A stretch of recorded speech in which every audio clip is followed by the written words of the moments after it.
Dear friends, welcome back to Books and More, a gentle space where we come together to contemplate life through the lens of great books. Today, we aren't just looking at words on a page, we are setting off on a journey of self-discovery, gathered from the wisdom of sociology, big ideas simply explained. Have you ever paused to ask why we move in the patterns we do?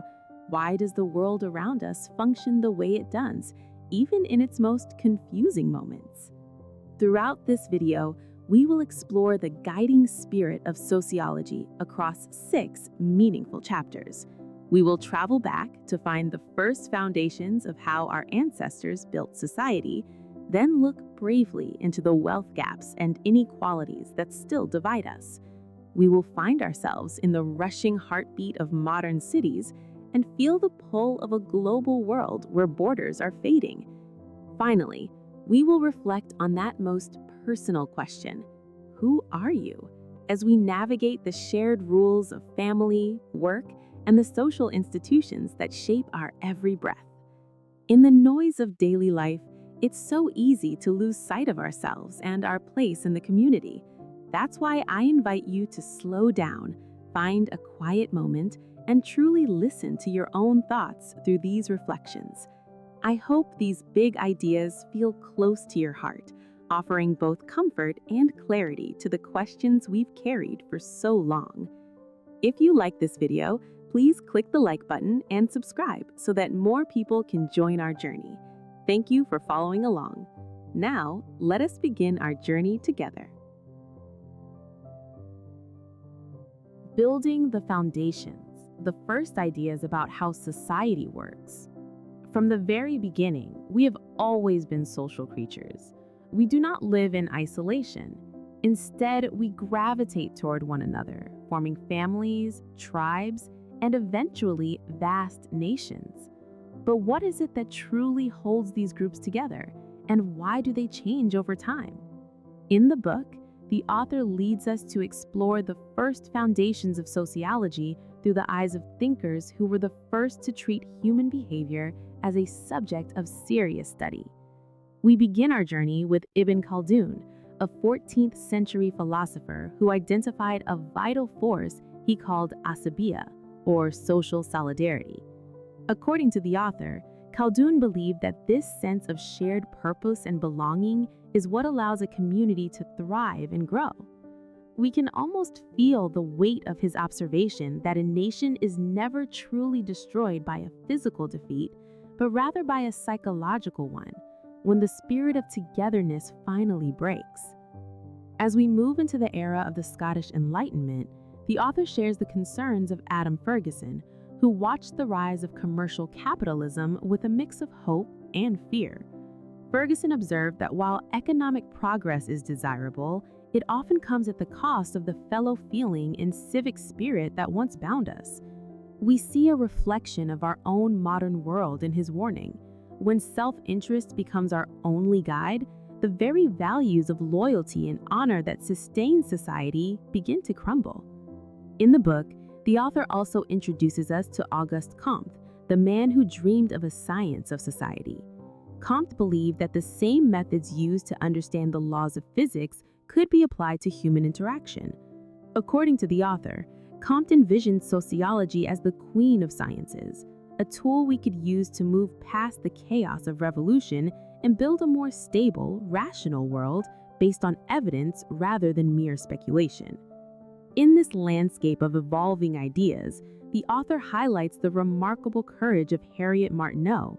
Long before it was common to speak of such things, Martineau pointed out the deep cracks in the foundations of democracy. In the book, the author describes how she traveled across America and realized that the noble words of equality meant nothing as long as women and enslaved people were treated as second-class citizens. She taught us that a society's level of civilization is best judged by how it treats those over whom it has power.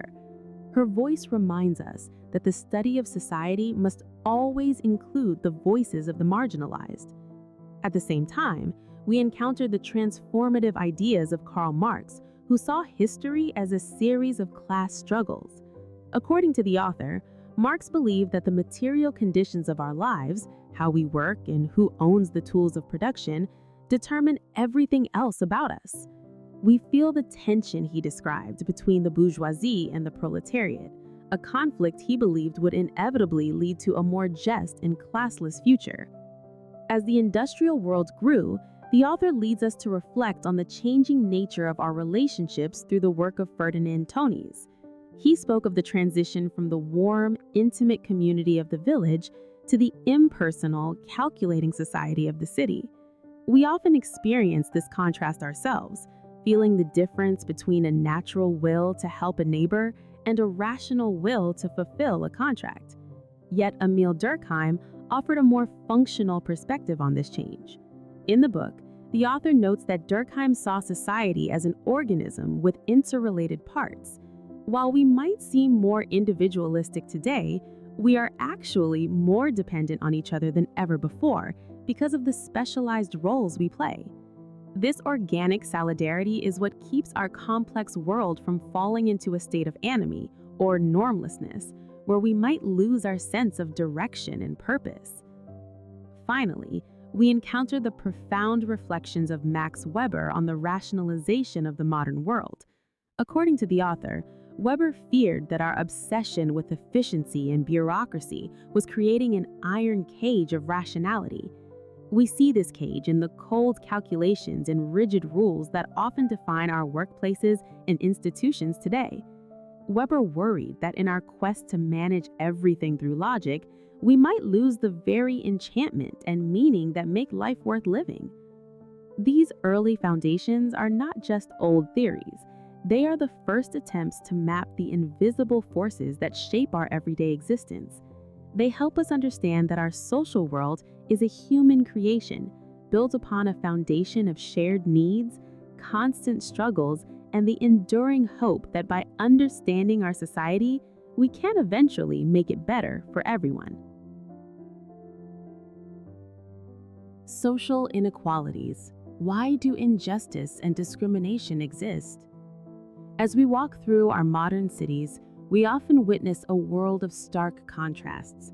On one side of the street, we see gleaming skyscrapers and luxury storefronts, while on the other, a person might be huddling in a doorway to escape the wind. These moments of visual tension often leave us with a heavy heart, wondering how the distance between two human lives can be so vast. In the book, the author leads us back to the 19th century to understand the roots of this pain through the eyes of Friedrich Engels. Looking at the crowded, diseased streets of industrial Manchester, Engels did not see mere bad luck. He saw what he called social murder. According to the author, Engels argued that when a society places its workers in such desperate conditions that they are doomed to an early and unnatural death, it is an act of violence by the system itself. We feel the echo of his anger today when we realize that the prosperity we enjoy is often built upon the quiet, systemic exhaustion of those we rarely choose to see. The author also brings us to face the enduring shadow of the color line through the profound reflections of W.E.B. Du Bois. Writing at the dawn of the 20th century, Du Bois shared the deeply personal experience of realizing that the world saw him as a problem before it saw him as a man. In the book, the author describes Du Bois's concept of double consciousness, the painful necessity of always looking at oneself through the eyes of a society filled with contempt and pity. We realize that the walls of discrimination are not just made of stone or laws, but of a psychological veil that divides a person's soul. According to the author, this line still cuts through our communities today, reminding us that prejudice cannot be simply legislated away as long as it lives in the way we perceive and value one another. But why do these divisions persist, even when we believe we are moving toward a fairer world? The author explores this through Pierre Bourdieu's concept of habitus. Tagza toss around, our place in society is not just about the money in our pockets, but about the cultural codes we carry in our bodies. Bourdieu pointed out that we are born into a set of tastes, manners, and ways of speaking that act as a sense of one's place.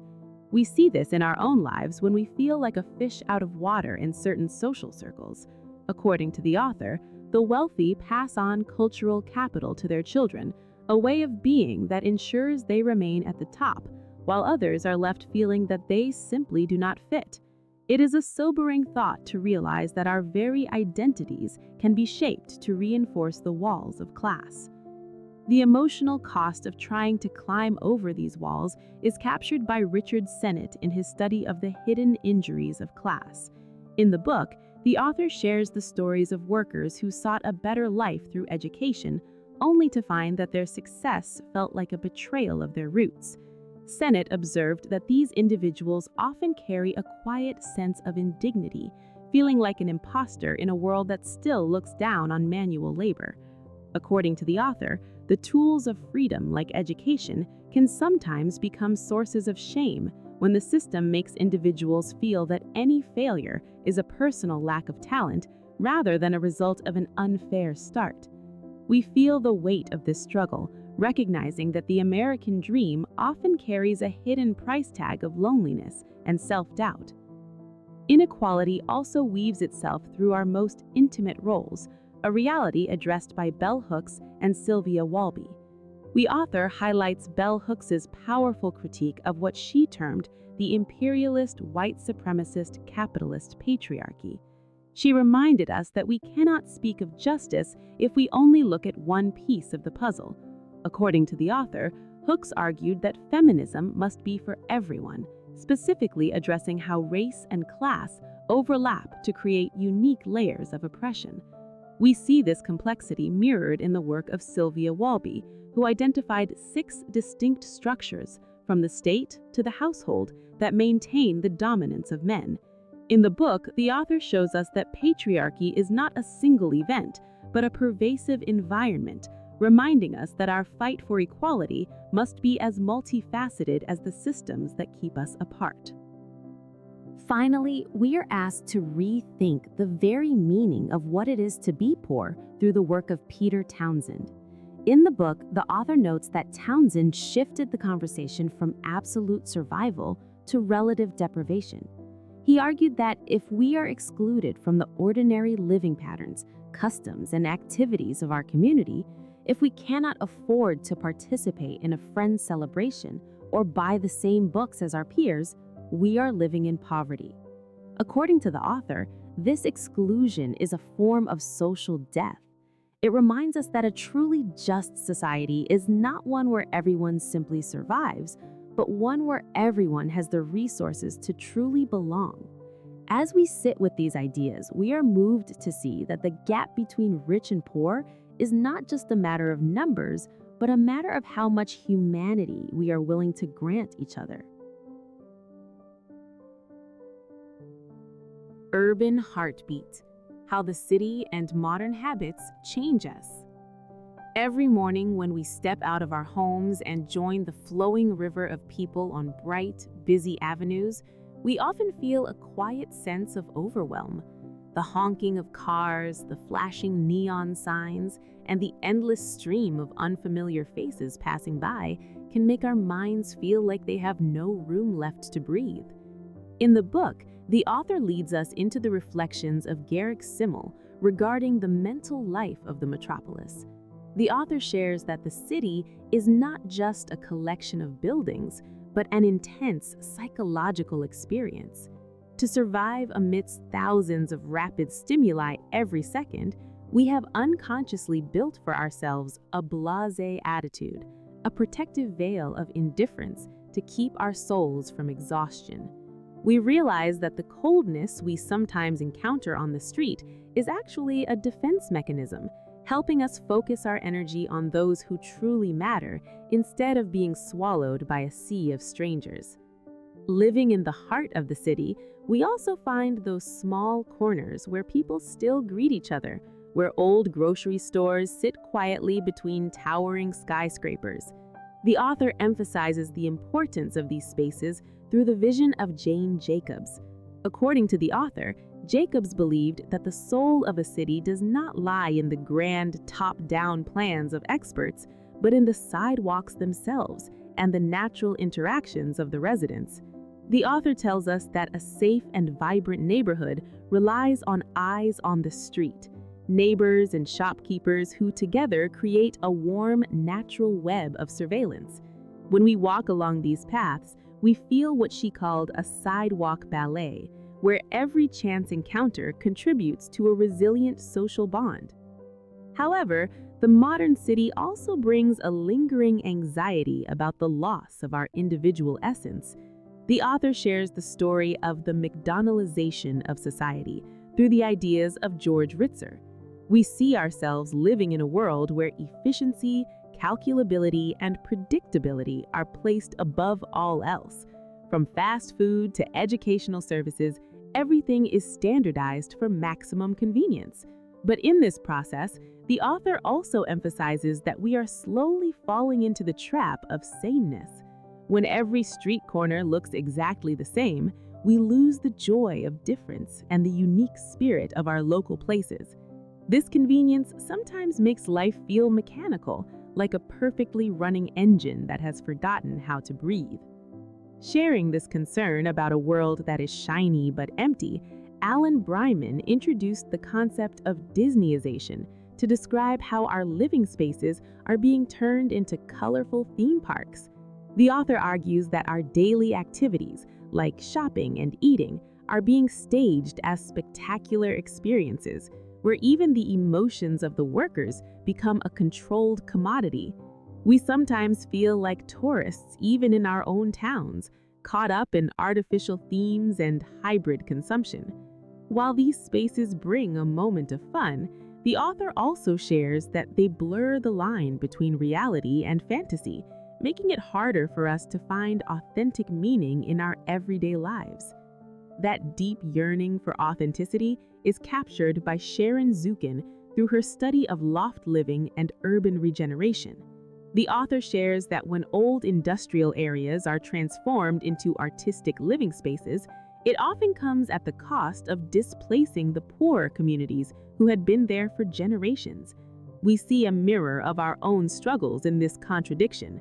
We search for places with a soul and a history, yet our very desire for cool spaces often drives up prices and breaks the original social fabric. The author tells us that these beautiful apartments can sometimes become mere showcases where the memories of the past are used to serve a luxury lifestyle of the present. Amidst these changes, we cannot help but feel a certain loneliness as the bonds of community begin to wither. The author handles this issue through the warning of Robert D. Putnam about the decline of social capital. The author shares the metaphor of bowling alone to describe how we are becoming more individualized, spending less time in local clubs or community gatherings. Our lives are increasingly private and disconnected. Yet, Amitai Etioni offers us a spark of hope through communitarianism. The author emphasizes that we need to find a new balance between our individual rights and our shared responsibilities.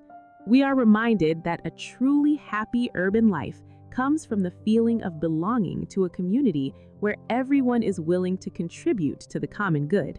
Modern habits may have changed how we live, but deep down, we still hear the call for connection and the warmth of a shared human journey.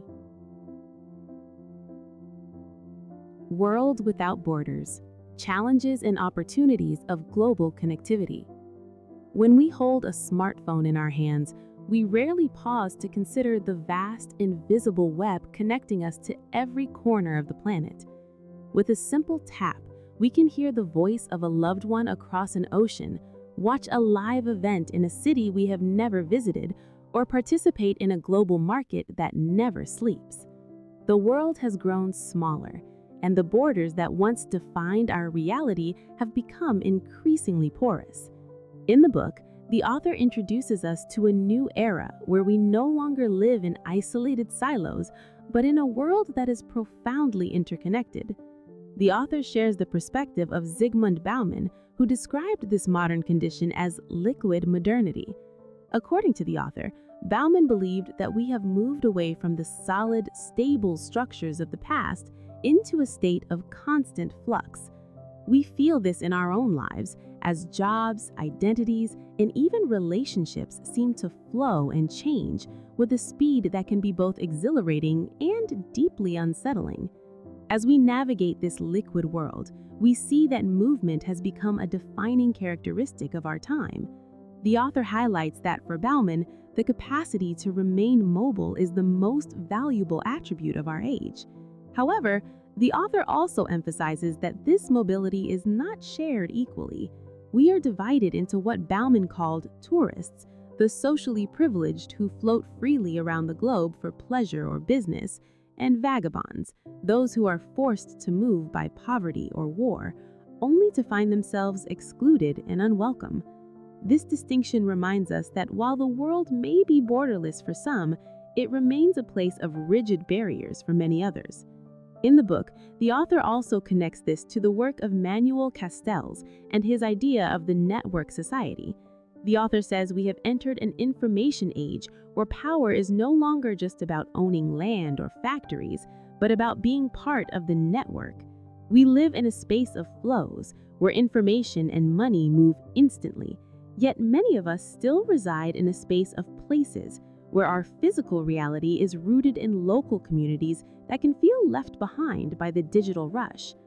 This global connection brings us face to face with the deep inequalities of our international system. The author handles this issue through Immanuel Wallerstein's world system theory. According to the author, Wallerstein argued that capitalism has ignored national borders in its search for profit, creating an integrated world system that benefits a small core of wealthy nations at the expense of a vast periphery. We recognize this reality when we see how the resources and labor of poorer countries are often exploited to maintain the lifestyles of the developed world. The author also noted that this inequality is not just an accident of history, but is built into the very architecture of our global economy, making it incredibly difficult for marginalized nations to break free from their position. Yet, despite these divisions, we are also discovering that we share a common fate. The author brings us to the reflections of Ulrich Beck on the risk society. In the book, the author shares that Beck saw globalization as a process that creates human-made risks that no single nation can control. Whether it is a global financial crisis or a nuclear accident, these dangers do not respect national boundaries. The author stresses that these risks are democratic in a tragic sense. They affect us all. This shared vulnerability has led to what Beck called cosmopolitanism, an awareness that we must work together to manage the hazards we have created. Nowhere is this more evident than in the challenge of climate change. The author discusses Giddens' paradox, a concept by Anthony Giddens, explaining why we often do nothing, even when we know the planet is in danger. The author shares that because the threats of global warming are not always visible in our immediate, everyday lives, we tend to push them to the back of our minds, choosing current comfort over future safety. In this borderless world, we also see the fascinating way culture travels and transforms. The author introduces Roland Robertson's concept of globalization. According to the author, globalization does not mean the world is becoming a single, boring, identical place. Instead, we see global products and ideas being modified by local communities to create something new. We see this in our own neighborhoods when global brands adapt to local tastes, or when local artists use global technology to tell their own unique stories. The author suggests our imagination is the key to understanding this. As Arjun Abadari suggested, we live in various scapes, from the mediascapes of television and the internet to the ethnoscapes of moving people. We realize that we are no longer just citizens of one place, but participants in a global flow of images and ideas that allow us to imagine our lives in ways our ancestors never could. Finally, we look toward the global cities like New York, London, and Tokyo through the research of Saskia Sassen. The author shares that these cities have become the command posts of the global economy, places where the world's power is concentrated. But the author also points out that even in these glittering hubs, the local and the global are in constant tension. We see a multinational urban culture that is vibrant and diverse, yet we also see the struggle for social justice and cognitive justice as described by Boaventura de Sousa Santos. According to the author, there can be no true social justice without recognizing the different forms of knowledge and culture that exist in the global South.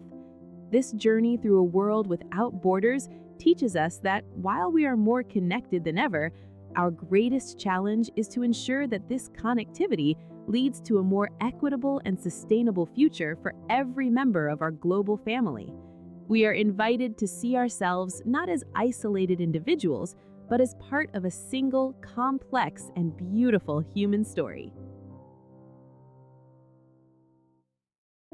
Who are you? How culture and media shape each person's identity. Have you ever looked at a photograph of yourself from years ago and wondered who that person was? Or perhaps you have stood in a crowded room wearing a specific outfit and using a certain tone of voice, only to realize later that you were playing a part to fit in. We often think of our identity as a private internal treasure, something we are born with and carry deep inside. However, the journey into the sociology of the self reveals that who we are is actually a beautiful, complex conversation between our inner spirit and the world around us. In the book, the author shares the revolutionary ideas of George Herbert Mead, who suggested that the self is not something we possess at birth. Instead, it emerges from our social interactions. According to the author, Mead described our identity as a dialogue between the I, our spontaneous, creative spark, and the me, the set of behaviors and attitudes we learn by seeing ourselves through the eyes of our family, friends, and even strangers. We realize that we are, in many ways, a mirror of the community that raised us, constantly adjusting who we are based on the reactions of those we love. This process of shaping ourselves is not always easy, especially when we feel the pressure to maintain a certain image. In the book, the author leads us to the work of Irving Goffman, who viewed our daily lives as a theatrical performance. The author suggests we are all engaged in impression management, carefully choosing which mask to wear depending on the stage we are standing on. We feel this deeply when we prepare for a job interview or a first date, trying to present a virtual social identity that meets the world's expectations. But the author also shares a more poignant side of Goffman's work, the concept of stigma. We understand the pain that occurs when a major discrepancy exists between who we feel we are and how society labels us. According to the author, when people are tagged with a label, whether because of their background, their appearance, or their choices, they often begin to internalize that label, and it can tragically become the very ground upon which their identity is built. It reminds us that our sense of self is fragile and deeply dependent on the kindness and recognition of others. In our modern, fast-paced world, the question of identity has become even more layered and, at times, confusing. The author introduces us to the thoughts of Stuart Hall, who argued that modern identities are being de-centered. We no longer belong to just one single, stable category, like a specific town or a fixed social class. Instead, according to the author, Hall saw the modern person as a mashup of different cultural influences. We might live in one country, work for a company in another, and find our greatest inspiration in music or art from a third. This creates what the author describes as a life story that we are constantly writing and rewriting. The author also emphasizes that this freedom can lead to an identity crisis as we struggle to find a solid core amidst a sea of choices. We feel the weight of Benedict Anderson's idea that even our sense of belonging to a nation is an imagined community, a connection built on shared symbols and media, rather than face-to-face contact. The role of the media in this process is perhaps the most pervasive force in our lives today. In the book, the author highlights the warnings of Herbert Marcuse regarding the culture industry. The author suggests that mass culture often reinforces a type of democratic unfreedom by creating false needs.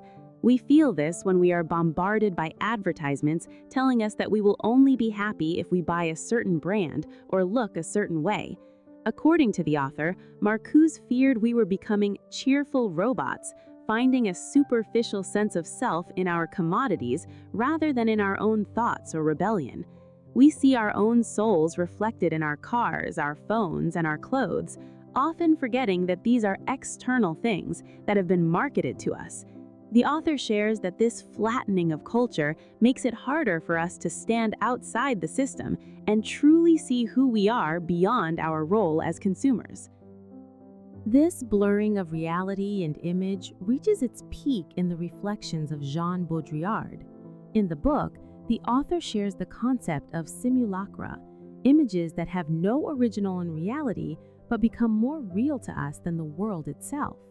We feel this when we find ourselves more concerned with how our life looks on a digital screen than how it actually feels to live it. According to the author, we now live in a hyper-reality where the map has become more important than the territory. We might feel a sense of loss or emptiness because we are drowning in information but starving for meaning. This chapter of our journey teaches us that our identity is not a fixed destination, but a fluid path. We are shaped by the stories the media tells us, the roles our culture expects us to play, and the images that flood our screens. Yet, by understanding these forces, we gain the power to look into the mirror with a clearer gaze, recognizing that while society provides the colors and the canvas, we still hold the brush that paints our own unique story. Shared rules, the role of family, work, and social institutions. From the very first breath we take until the moment we say our final goodbyes, we are never truly walking through life alone. We exist within a vast, invisible architecture of shared rules that guide our footsteps, shape our dreams, and define our relationships. These rules are not just found in law books. They live in the warmth of a shared meal, the structure of our working day, and the quiet expectations of the community around us. In the book, the author leads us to explore these foundations of our social existence, starting with the most intimate of all institutions, the family. The author emphasizes the perspective of Talcott Parsons, who viewed families as factories that produce human personalities. According to the author, the family is the prime agent of socialization, the place where we are groomed to become grounded individuals who can contribute to the world. We feel the weight of this responsibility, recognizing that our homes are the first stages where we learn who we are and what is expected of us. Yet, as we look closer at these domestic rules, the author also shares a more reflective and critical side. We encounter the courage of Margaret Mead, who showed us that the roles of men and women are not fixed by nature, but are cultural creations. The author emphasizes that what one society sees as masculine, another may see as feminine. This realization invites us to question the rigid boundaries we often place around ourselves. The author also discusses the work of Judith Stacy on the postmodern family, sharing how the traditional models are shifting into more diverse and fluid arrangements.